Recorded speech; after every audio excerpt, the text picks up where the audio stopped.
लुद्धड़ के इलाके के अंदर मैं मौजूद हूँ। आज जिला सियालकोट है और यहाँ माशाल्लाह हमारी हलवा कद्दू की दो वैरायटियाँ लगी थी। एक है जी एस गोल्ड 436 और दूसरी है ग्रीन एक्सप्रेस। माशाल्लाह जी यहाँ आके दिल खुश हुआ है इमरान भाई की नहीं जी? बहुत माशाल्लाह से इन्होंने पहली चुनाई से इसकी 250 मन प्रोडक्शन ली है। आप देख सकते हैं इसका फल माशाल्लाह पका हुआ है, फल भी जबरदस्त है, वजन भी जबरदस्त है और पैदावार तो है ही जबरदस्त। इमरान भाई आप बताइएगा कि आपने जो वैरायटी लगाई थी कैसी है? ये वैरायटी माशाल्लाह बहुत अच्छी है।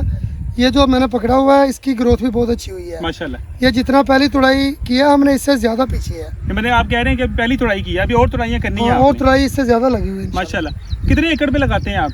ये हम तकरीबन 31-32 एकड़ लगाया हमने। माशाल्लाह जी इमरान भाई मास्टर हैं हलवा कद्दू के अंदर, तो इनकी रिकमेंडेशन ये है कि दोनों वैरायटियां माशाल्लाह जबरदस्त हैं। ग्रीन गोल्ड जिंदाबाद।